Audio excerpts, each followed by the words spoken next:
The crystal chandeliers of the Croft Manor ballroom hung like glittering blades, casting sharp, unforgiving light on the elite of New York society. It was the annual winter gala, a night of velvet vintage champagne and ruthless social climbing. But for Chloe Bennett, the air in the grand hall was thick, suffocating, and terrifyingly cold. She stood near the towering ice sculptures, her slender fingers tightly gripping a flute of sparkling water. Beneath the heavy flowing fabric of her dark emerald gown, her hand rested instinctively against the slight, undeniable swell of her stomach. She was 4 months pregnant, exhausted to her very bones, and entirely alone. Chloe had never belonged in this world of inherited wealth and corporate empires. She was the daughter of the estate's former head groundskeeper, a scholarship student who had caught the eye of Preston Croft, the golden heir of the Croft dynasty. For a year, society magazines had painted them as a modern fairy tale. But the fairy tale had violently fractured 3 months ago at a masquerade ball, a night Chloe remembered only in fragmented flashes of darkness, a locked door, and the terrifying realization that the man she had been forced against was not her fiancé. Now the secret she carried was becoming impossible to hide. The morning sickness had ravaged her.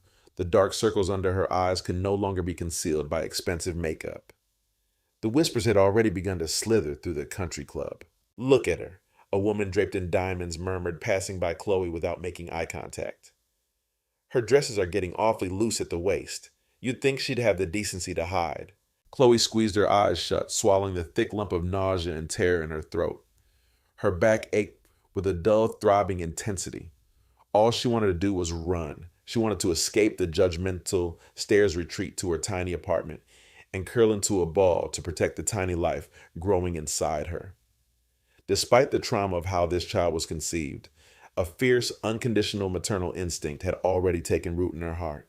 This baby was innocent. This baby was hers. Suddenly, the low hum of elegant string music was abruptly cut off. A heavy, booming silence fell over the ballroom. Arthur Croft, the billionaire patriarch of the family, stepped up to the grand marble staircase. His face was a mask of cold fury. Beside him stood Preston, looking immaculate in a custom tuxedo, his lips curled into a faint, cruel smirk that made Chloe's blood run like ice. "Ladies and gentlemen," Wes Arthur's voice amplified through the hall, hard and unyielding. "I apologize for the interruption of our evening. However, the Croft family has always prided itself on integrity, honor, and absolute transparency. Tonight, a rock must be cut from our foundation." Chloe's breath hitched. Her heart began to hammer frantically against her ribs. The crowd parted instinctively, stepping away from her, leaving her isolated in the center of the polished floor. Hundreds of eyes turned to stare at her, stripping away her dignity, layer by layer. Preston slowly walked down the steps, stopping a few feet away from her. He looked her up and down with exaggerated disgust. "Chloe," Preston said, his voice loud enough to echo off the vaulted ceiling, "for months you have lived under my family's roof. You have worn the ring I gave you. Yet you stand here tonight carrying a bastard child that is not mine." A collective theatrical gasp ripped through the ballroom. Cameras from the society press flashed, blinding her. "No," Chloe whispered, her voice trembling, her hands instinctively wrapping around her stomach, as if she could shield her baby from the venom of their words. "Preston, please. Not here." "Not here," Preston sneered, stepping closer, his voice dripping with venom. "You thought you could trap me. You thought you could pass off some stranger's mistake as the heir to the Croft fortune.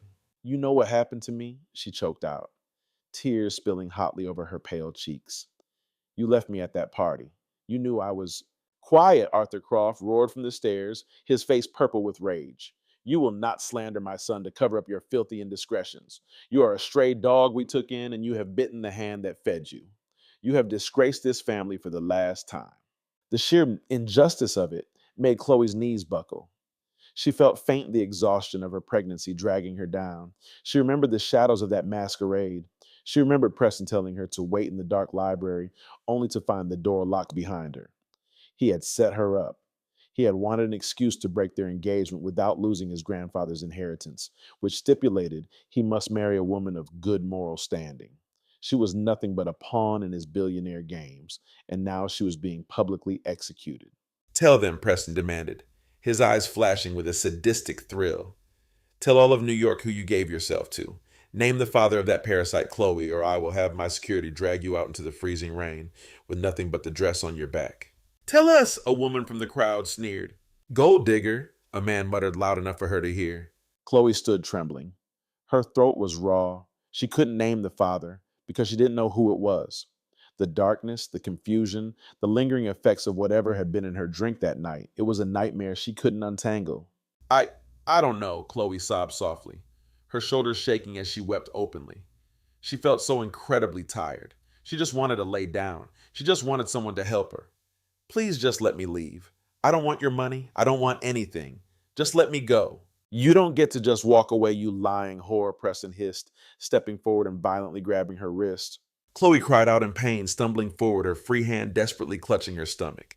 Suddenly, a sound like a thunderclap shattered the chaotic noise of the ballroom. The massive 12-foot-high oak doors at the entrance of the grand hall were violently shoved open. The heavy winter wind howled into the pristine room, bringing with it a swirl of freezing snow that caused the nearest guest to shriek and back away. The security guards stationed at the door were already on the ground, groaning in pain. Framed in the doorway, blocking out the winter storm, stood a man who seemed to suck the very air out of the room. It was Julian Vance. Julian was a ghost in the financial world. A self-made tech billionaire whose wealth rivaled small nations, he was notoriously reclusive, ruthless, and dangerous. He rarely appeared in public, preferring the isolation of his mountain estate. He stood 6'3", dressed in a sharp pitch-black overcoat that swept around his calves. His dark hair was slightly messy from the wind, and his jaw was set like carved granite. But it was his eyes that froze the room, piercing icy silver gray eyes that scanned the glittering crowd with absolute unadulterated contempt. Absolute silence crashed down on the Croft gala. Arthur Croft visibly paled, his mouth dropping open. Preston instantly released Chloe's wrist, taking a panicked step backward. Julian's heavy footsteps echoed like a death knell as he walked into the center of the room. The billionaires, politicians, and socialites parted for him like sheep fleeing a wolf. He didn't look at Arthur. He didn't look at the press. His silver eyes locked entirely on Chloe. Chloe stared up at him through her tears, her chest heaving, her hand still holding her stomach. She had never seen this man in her life, but the sheer overwhelming power radiating from him made her breath catch. Julian stopped directly in front of Preston. The temperature in the room seemed to plummet. Take your hands off her. Julian's voice was a low, gravelly baritone that vibrated with lethal intent. Mr. Vance, Arthur Croft stammered from the stairs, trying to recover his authority. What is the meaning of this? This is a private family matter. This woman has... Julian slowly turned his head. His gaze hit Arthur like a physical blow. Did I ask you to speak, Arthur? The older billionaire snapped his mouth shut, humiliated but terrified. Julian looked back at Chloe. He saw the paleness of her skin, the dark exhaustion under her eyes, and the protective way she curled her body around her unborn child. A muscle feathered in his jaw. Slowly, deliberately, Julian reached out. His large, warm hand wrapped gently around Chloe's trembling shoulders, pulling her against the solid wall of his chest. It was the first time in months she had felt anything resembling safety. The scent of pine, cold air, and expensive vetiver washed over her. Julian turned to face the crowd, his arm holding Chloe tight against him. You want to know who the father is? Julian's voice echoed through the deathly silent ballroom, dark and absolute. Preston swallowed hard sweat beating on his forehead. Vance, you don't even know her. Julian ignored him. He tightened his grip on Chloe, his eyes daring any man in the room to challenge him. That child, Julian stated, his voice ringing with unquestionable authority, is mine. A collective gasp sucked the remaining oxygen from the room. A champagne flute slipped from a socialite's hand, shattering against the marble floor. The sharp crack echoed in the deathly quiet hall, but no one dared look away from the tableau at the center of the room. Mine. The single word from Julian Vance was an absolute decree. Preston's face twisted into a grotesque mask of shock and terrified denial.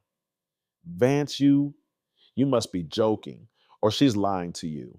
She's nothing but a gold digging. Julian didn't raise his voice. He didn't have to. The sheer predatory stillness of his posture made Preston choke on his own words.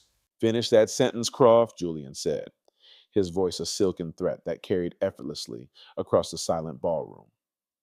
Say one more word about the mother of my heir, and I will dismantle your entire foundation before the sun comes up. I will liquidate your assets, buy your debts, and leave you begging on the streets of Manhattan. Arthur Croft took a trembling step forward. his billionaire arrogance entirely crushed under the weight of Julian's power. "Mr. Vance, please. There has been a misunderstanding. If we had known—" "You knew exactly what you were doing," Julian cut him off coldly. "You cornered a pregnant woman. You tried to break her for your own amusement." Julian looked down at Chloe. She was trembling so violently that he could feel it through the thick wool of his overcoat. Her face was ashen, her breathing shallow, and her hand was clamped protectively over the small curve of her stomach. She looked completely broken, yet her eyes held a desperate maternal defiance. She was terrified, but she was still trying to shield her baby. "We are leaving," Julian announced to the room. He didn't ask her. It wasn't a request. He wrapped his heavy coat securely around her shivering shoulders, the warmth of his body enveloping her in an instant cocoon of safety.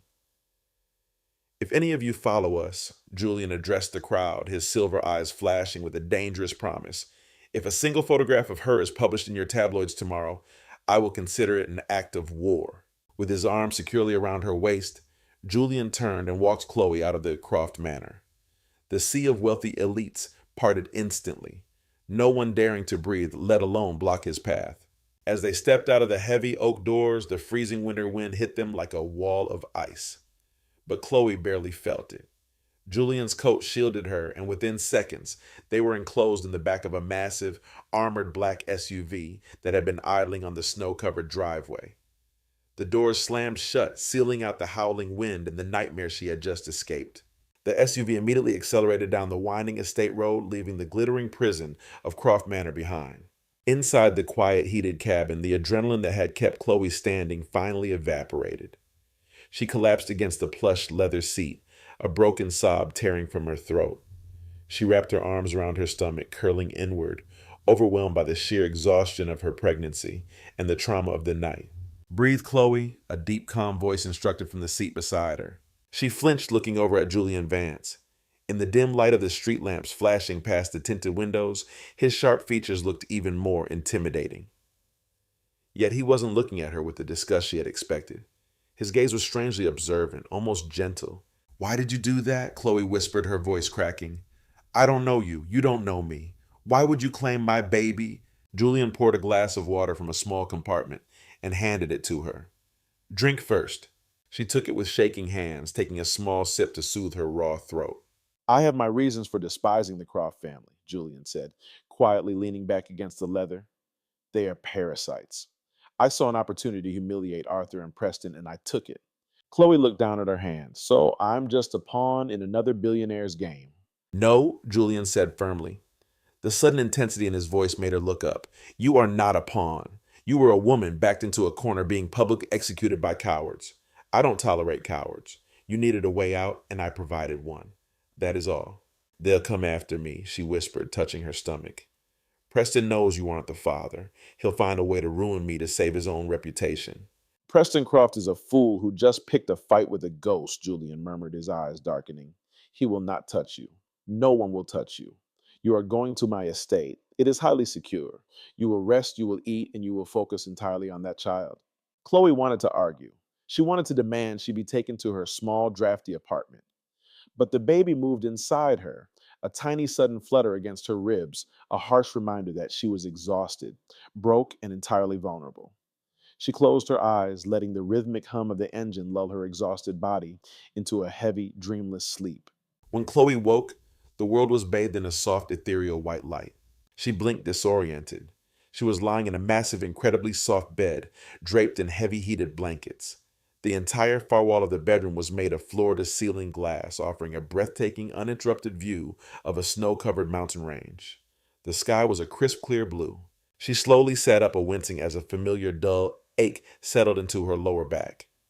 She was dressed in a soft, oversized cashmere sweater and comfortable lounge pants. Her emerald gown was gone. "The housekeeper helped you change?" Chloe jumped. Julian was standing near the doorway holding a steaming mug. In the daylight, without the heavy overcoat, he looked less like a corporate grim reaper and more like a rugged, deeply exhausted man. He wore a simple dark Henley that stretched across his broad shoulders, his sleeves pushed up to reveal corded forearms. He walked over and placed the mug on the nightstand. "Peppermint and ginger tea. My medical staff says it helps with the morning nausea." Chloe stared at him, bewildered by the domesticity of the terrifying billionaire. Where are we? My home in the Adirondacks. It's a private estate heavily fortified. Only a handful of people know the coordinates and the airspace is restricted, Julian explained, pulling a chair up to the side of her bed. You slept for 14 hours. 14? Chloe panicked, her hand flying to her stomach. The baby is fine, Julian said, instantly, his voice softening into a low, reassuring rumble. My private physician checked your vitals while you slept. Your blood pressure was slightly elevated from stress, and you are dangerously fatigued, but the child is healthy. Tears pricked Chloe's eyes. It was the first time in months someone had genuinely cared about her well-being without an ulterior motive. Thank you, she whispered, wrapping her hands around the warm mug. For the next 3 weeks, Chloe lived inside Julian's fortress of glass and steel. It was a bizarre, quiet existence. Julian was a man of intense focus and few words. He spent hours in his soundproof office managing a global empire, but he always emerged for meals. He ensured she ate nutrient dense foods, hired a prenatal massage therapist to ease her aching back, and accompanied her on slow, quiet walks through the indoor botanical garden to keep her strength up. He never pried, he never asked about the father. But the silence between them wasn't cold. It was a sanctuary. For the first time since she discovered she was pregnant, Chloe began to heal. The dark circles faded from beneath her eyes. She gained a healthy glow, her belly rounding out beautifully beneath her soft clothes. One evening in late January, a fierce blizzard hammered against the reinforced glass windows of the estate. Chloe was sitting on a plush rug in front of the massive stone fireplace in the main living area, gently rubbing her swollen stomach. The baby was restless, kicking against her ribs. Julian was sitting in a leather armchair nearby reading a financial report. He lowered the tablet, watching her quietly. The firelight danced across her face, highlighting the exhaustion, but also the incredible quiet resilience of her spirit. He's active tonight. Julian noted, his voice a low, comforting vibration in the quiet room. Chloe corrected softly, a tired but genuine smile touching her lips. I think it's a girl. She only kicks when I eat spicy food or when it storms. Julian's chest tightened strangely at the domestic intimacy of the moment. He set his tablet aside and leaned forward, resting his elbows on his knees. Chloe, we need to talk about Preston. Chloe's smile vanished. She instinctively curled her arms around her stomach. My security team intercepted communications today, Julian continued gently, not wanting to scare her but needing her to be prepared. Preston is panicking. The public thinks I am the father, which means the Croft family looks like they abused the pregnant partner of Julian Vance. Their stock is plummeting. Preston is looking for a way to prove that the child isn't mine to save his own skin. Chloe looked down at the fire, her breathing shallow. He knows it isn't yours. He knows, Julian agreed, but he needs proof, which brings me to a question I haven't asked because I didn't want to cause you pain. But I need to know what we are up against. Julian paused, his silver eyes locking onto hers with fierce protectiveness. Chloe, who was the real father. The crackle of the fire filled the silence. Chloe closed her eyes, a tear escaping and tracing a glowing path down her cheek. I don't know, she whispered, the shame and trauma thick in her voice. Julian frowned, his jaw tightening. Did Preston? No, Chloe shook her head, pulling her knees up slightly. It was 3 months ago, the masquerade ball at the Heir Hotel in the city. Preston and I were supposed to announce our engagement officially, but he was angry. He told me I didn't belong with his wealthy friends. He told me to wait in the private library on the 3rd floor until he came to get me. Julian froze. His entire body went rigidly still. The Heir Hotel, 3 months ago. I went into the library, Chloe continued, her voice trembling as the nightmare resurfaced. The lights were off. I tried to leave, but the door was locked from the outside. Preston locked me in. I waited for hours in the dark. Then someone else came in, through the adjoining balcony doors. Julian's heart began to hammer against his ribs like a war drum. He remembered the Heir. He remembered the gala he had attended reluctantly. He remembered the glass of scotch a rival board member had handed him, a glass laced with a heavy experimental neurotoxin designed to mimic a massive heart attack. He was wearing a dark mask. Chloe choked out her hands, gripping her sweater. He was stumbling. He felt like he was burning up from a fever. He was delirious, muttering things that didn't make sense. I tried to help him, but She stopped, taking a shuddering breath. He was so strong. The drug or whatever was in his system made him lose control. It was dark. I couldn't see his face. I only remember his eyes reflecting in the moonlight, striking terrifying silver eyes. Julian stopped breathing. The air in the room seemed to vanish. The puzzle pieces violently snapped together in his mind, forming a picture so shocking it made his blood run cold. He remembered the burning fire in his veins that night. He remembered stumbling away from his security detail, desperately seeking a quiet, dark place to hide before the toxin completely paralyzed him. He remembered breaking the lock on a balcony door. He remembered the darkness. He remembered the scent of vanilla and rain. He remembered the soft, terrified cries that he, in his drug-induced delirium, had mistaken for a comforting hallucination. Dear God, Julian stared at the woman sitting on the rug before him. He stared at her beautifully rounded stomach. He wasn't pretending to be the father despite the Crofts. He was the father. The child growing inside Chloe Bennett, the baby she was fiercely protecting from the world, the baby that Preston had used to ruin her life, was Julian's true heir. A wave of profound, suffocating guilt and awe crashed over him. He had done this to her. He had been the monster in the dark. But Preston Croft had orchestrated it. Preston had locked her in that room, knowing Julian's rivals were hunting him, hoping she would be collateral damage so he could break the engagement cleanly. Julian's hands gripped the armrests of his chair so hard the leather groaned. A violent, terrifying rage ignited in his chest, a rage directed entirely at the Croft family. They had thrown his woman and his child to the wolves. Julian, Chloe asked softly, wiping her tears, alarmed by the sudden, terrifying darkness in his expression. Are you okay? Julian forced his hands to unclench. He forced his breathing to steady. If he told her the truth right now, the shock could send her into premature labor. She was fragile. She needed peace, not the revelation that her savior was the man from her nightmares. He would carry this guilt in silence until she was safe, until their baby was born. Julian slid off the armchair, dropping to one knee on the rug in front of her. He gently took her trembling, cold hands in his large, warm ones. I am fine, Julian said, his voice dropping to a gravelly, emotion-thick whisper. He looked deeply into her tear-filled eyes, pouring every ounce of his protective soul into his words. You survived that night, Chloe. You are the strongest woman I have ever met. I swear to you on my life, I will never let anyone hurt you or this child ever again. Preston Croft is going to pay for what he did to you. Chloe looked at him, overwhelmed by the fierce, absolute devotion in his eyes. She didn't know why this billionaire cared so much, but as he gently pressed a kiss to her knuckles, she finally truly believed she was safe. February brought a brittle, biting cold to the mountains, but inside Julian's estate, time seemed to stand still. Chloe was now heavily into her third trimester. The physical toll of the pregnancy was immense. Her lower back throbbed constantly, and her ankles swelled by the afternoon, forcing her to move with a slow, exhausted carefulness. Yet despite the physical heaviness, her spirit had never been stronger. She spent her days reading in the sunroom, feeling the strong, rhythmic kicks of her daughter, entirely shielded from the media circus raging down in the city. But a cornered animal is the most dangerous kind, and Preston Croft was entirely cornered. It happened on a Tuesday morning. Chloe was resting on the sofa, a plush blanket draped over her legs, when the shrill mechanical wail of the perimeter breach alarm shattered the quiet peace of the estate. Chloe gasped, sitting up abruptly. Her heart hammered against her ribs as she clutched her rounded belly. Julian's office door flew open. He strode into the living room, his face a mask of terrifying calm, his phone already pressed to his ear. Status, he barked to his head of security.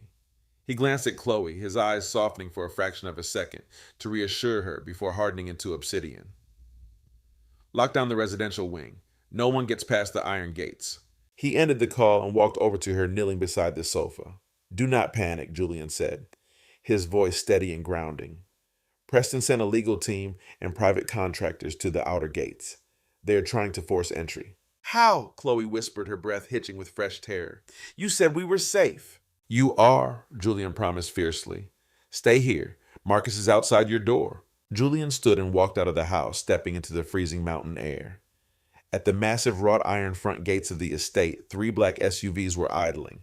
A team of 6 men in tactical gear stood menacingly flanked by a slick, expensive-looking lawyer holding a leather briefcase. Julian walked down the driveway completely unarmed, his hands casually shoved in the pockets of his dark trousers.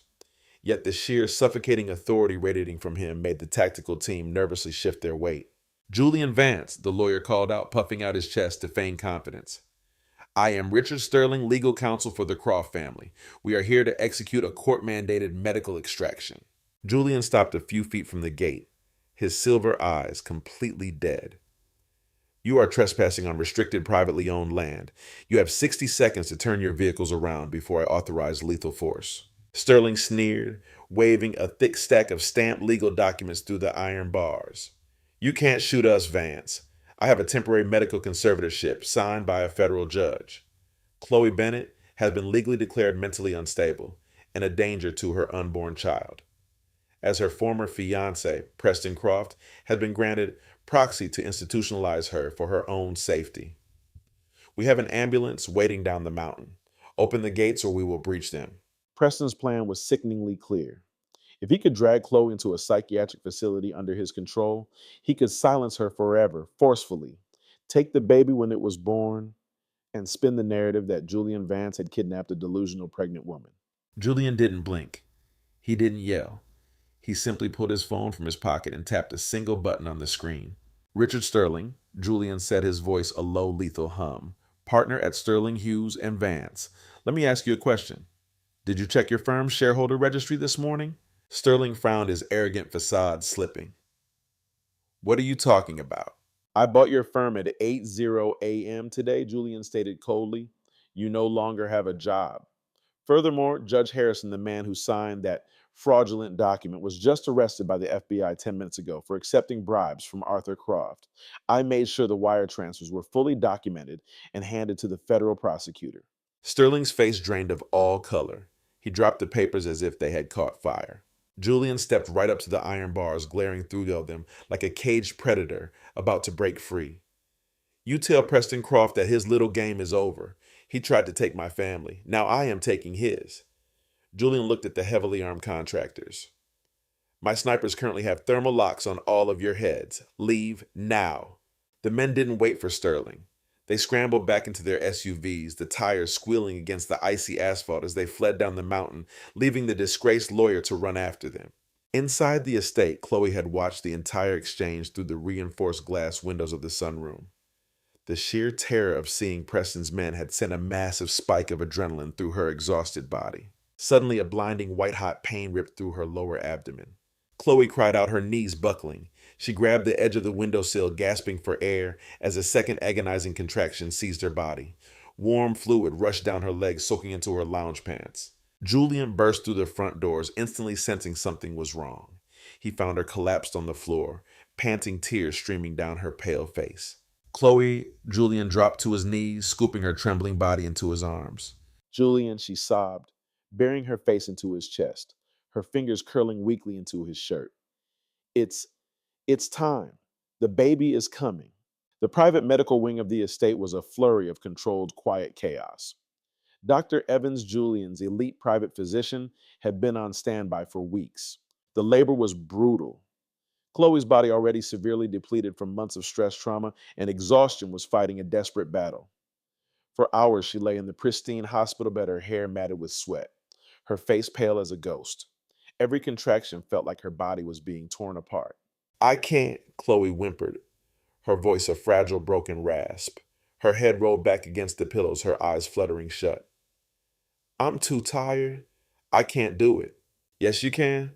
Julian's voice was a low, desperate anchor beside her ear. He hadn't left her side for a single second. He was sitting on the edge of the bed, holding her hand in a grip that was entirely gentle, yet unyielding. With his free hand, he used a cool, damp cloth to wipe the sweat from her forehead. Look at me, Chloe. Open your eyes. She forced her heavy eyelids open. Julian's striking silver eyes were filled with an emotion so raw, so completely unguarded, it took her breath away. You are the strongest person I know, Julian whispered fiercely, pressing a kiss to her damp knuckles. You fought through the darkness for this child. You fought the whole world. You just have to fight a little longer. I am right here. I am not letting you go. His words poured strength into her hollow bones. With a guttural, agonizing cry that tore from the depths of her soul, Chloe pushed one final time. And then a sound pierced the sterile quiet of the room. A high, sharp, beautiful cry. It's a girl, Dr. Evans announced, a warm smile breaking across his face. Chloe collapsed back against the pillows, gasping tears of absolute profound relief blinding her. The exhaustion instantly vanished, replaced by a wave of pure maternal euphoria. The nurses quickly cleaned the screaming infant, wrapping her tightly in a soft pink cashmere blanket. "Mr. Vance," Dr. Evans said softly, stepping back, "would you like to hold her?" Julian stood up. For the first time in his ruthless, calculated life, the billionaire's hands were shaking. He stepped forward and gently, as if holding a piece of fragile glass, took the bundled baby into his massive arms. The room went completely still. Julian looked down at the tiny red screaming face of the child. As if sensing his presence, the baby's cries slowly quieted into soft, tired hiccups. The little girl blinked against the harsh hospital light, slowly opening her eyes. Julian stopped breathing. He stared at the baby's eyes. They weren't the cloudy blue of most newborns. They were a piercing, unmistakable, striking silver gray. His heart violently slammed against his ribs. His hands trembled harder. Gently, with 2 fingers, he shifted the edge of the pink blanket away from the baby's tiny neck. There, resting perfectly on the curve of her left collarbone, was a small, distinct crescent moon-shaped birthmark. It was the Vance family mark, the exact same mark that rested on Julian's own collarbone. The absolute undeniable truth crashed down on Julian with the force of a falling mountain. This wasn't just a child he had sworn to protect. This was his blood, his daughter, his true heir. Julian's knees hit the linoleum floor with a heavy thud. "Julian," Chloe asked weakly from the bed, her voice laced with sudden panic as she saw the terrifyingly powerful man drop to the floor. "What is it? Is she okay? Please, is my baby okay?" Julian couldn't speak. His throat was completely closed, thick with a lifetime of repressed emotion. Tears, hot unchecked tears, spilled over his dark lashes, tracking down his hardened jaw. He brought the baby to his chest, burying his face against the soft cashmere blanket, letting out a choked, ragged sob that shook his entire massive frame. "She is perfect," Julian wept, his voice a broken, trembling whisper. He slowly stood up and walked over to the bed, gently placing the baby into Chloe's waiting, desperate arms. Chloe looked down at her daughter. She saw the little crescent birthmark. She saw the silver gray eyes staring back at her. Chloe's breath hitched. Her mind flashed back to the dark library at the Pierre Hotel, the scent of vetiver, the broad, terrifyingly strong shoulders, the piercing silver eyes reflecting in the moonlight. She looked up at Julian, shock draining the remaining color from her face. It was you." Julian fell to his knees beside the bed again. He buried his face in the sheets near Chloe's hip. A billionaire brought to absolute ruin by guilt and love. "I didn't know," Julian choked out, his voice agonizingly raw. "I swear to you, Chloe. They poisoned me that night. I was dying. I broke into that room to hide, and I lost my mind to the toxin. I didn't know it was you until you told me the story in the living room. I am so sorry. I am so damn sorry." He expected her to scream. He expected her to order him out, to hate him forever. Instead, he felt a small, incredibly tired but warm hand rest gently on his dark hair. Julian slowly lifted his head. Chloe was looking at him through her own tears. The anger and trauma of that night had haunted her for months, but looking at the man who had ripped her away from her abusers, who had built a fortress to protect her, who was currently weeping at her bedside out of pure love for their child. The darkness finally broke. "You didn't leave me?" Chloe whispered, her voice tired but thick with forgiveness. She shifted the baby closer to him. "Preston threw me away, but you came back. You saved us." Julian leaned forward, wrapping his massive arms entirely around Chloe and their newborn daughter, burying his face in the crook of Chloe's neck. "I will never leave you, either of you, not for the rest of my life." The next morning, the sun rose over a changed world. As Chloe slept peacefully with her daughter, Julian stepped into his soundproof office. His eyes were dry, his grief washed away, leaving behind only cold, calculated vengeance. He made 3 phone calls. By noon, the financial markets were in absolute free fall. Julian had weaponized his billions, aggressively shorting the Croft Foundation's stocks, while simultaneously releasing the massive dossier of evidence his investigators had gathered. The wire transfers the bribes the medical toxins used at the Pierre Hotel, and Preston's fraudulent court documents were leaked to every major news outlet in the country. Arthur Croft was arrested in his private club for federal racketeering and corporate espionage. Preston Croft, the golden heir who had tried to destroy a pregnant woman for his own amusement, was dragged out of his penthouse in handcuffs, screaming at the paparazzi as the FBI seized all of his assets. The Croft dynasty was entirely irreversibly eradicated. Months later, Spring finally bloomed over the Adirondack Mountains, melting the ice and replacing it with vibrant wildflowers. Chloe sat on the expansive wooden deck of the estate, bathed in the warm sunlight. She wore a simple white sundress, looking healthy, radiant, and entirely at peace. In her lap sat little Alara Van, laughing a gummy, joyous laugh as she tried to catch a butterfly. The heavy glass doors slid open and Julian stepped out. He had traded his imposing black suits for a casual linen shirt. The terrifying aura that made billionaires tremble was completely gone. He walked over, leaning down to press a soft, lingering kiss to Chloe's lips before scooping Alara up into the air. The baby shrieked with delight, her silver gray eyes a perfect mirror of her father's, sparkling with mischief. Chloe watched them, her heart impossibly full. She had been cast out shamed and left to freeze in the dark. But out of that darkness, she had found her true family, protected by a love that could move mountains. 3 years later, the grand ballroom of the Plaza Hotel in New York City was bathed in a warm, golden light. It was a stark contrast to the sharp, unforgiving chandeliers of the Croft Manor from years ago. Tonight was the inaugural gala for the Haven Foundation, a global charity entirely funded by the liquidated assets of the now defunct Croft Empire.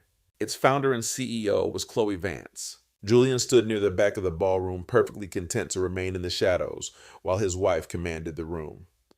He wore a sharply tailored tuxedo, holding a glass of sparkling water. But his intimidating, ruthless billionaire persona was entirely undercut by the 3-year-old girl currently perched on his hip, wearing a miniature sparkly emerald dress that matched her mother's. "Look, Daddy, Mommy is so pretty," Alara whispered loudly, pointing a tiny chubby finger toward the stage. Julian's silver eyes, the exact mirror of his daughter's, softened into a look of absolute, unconditional adoration. "She is the most beautiful woman in the world, Ellie, and you look just like her." Alara giggled, resting her head against his broad shoulder. On stage, Chloe stepped up to the microphone. The exhaustion and terror that had once defined her were gone, replaced by an unshakable, radiant confidence. She looked out at the crowd of philanthropists, social workers, and survivors of domestic abandonment.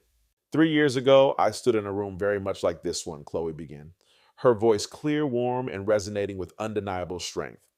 "I was terrified entirely alone and cast out simply for trying to protect the child growing inside me. Society told me I was ruined. Wealth and power tried to erase me." The ballroom was pin-drop silent. Every eye was fixed on her. "But I learned something in the deepest, coldest part of my winter." Chloe continued her gaze, finding Julian in the back of the room. A soft, breathtaking smile touched her lips. "I learned that the fiercest power on this earth isn't money and it isn't fear. It is a mother's love. And when that love is protected by someone who truly sees you, you don't just survive. You rebuild the world." The crowd erupted into a standing ovation. Women in the audience were wiping away tears. Chloe walked off the stage, bypassing the reporters and elite donors, heading straight for the back of the room. When she reached Julian, he seamlessly transferred Alara to his other arm and wrapped his free arm around Chloe's waist, pulling her flush against him. He kissed the crown of her head, breathing in the scent of vanilla and warmth that had anchored his soul since that fateful night. "You changed the world tonight, Mrs. Vance," Julian murmured against her hair, his gravelly voice vibrating with profound pride. "We changed it," Chloe corrected, softly leaning her head against his chest, listening to the steady, reassuring beat of his heart. "Together." Preston Croft was currently serving a 20-year sentence in a federal penitentiary. Arthur Croft had died of a heart attack shortly after his empire collapsed. The monsters in the dark had been entirely vanquished. Julian looked down at the two women who held his entire soul in their hands. He had spent his life building fortresses of glass and steel to keep the world out. But Chloe and Alara had taught him that true strength wasn't in isolation. It was in the fierce, unrelenting protection of the family you choose. "Can we go home now, Daddy?" Alara yawned, rubbing her silver eyes. "I want to see the snow." Julian smiled a genuine, breathtaking smile that melted away the last remnants of the cold, reclusive billionaire. He pressed a kiss to his daughter's cheek, then leaned down to capture his wife's lips in a slow, deeply passionate kiss. "Yes, little wolf," Julian said softly, holding his family tight against him. "Let's go home.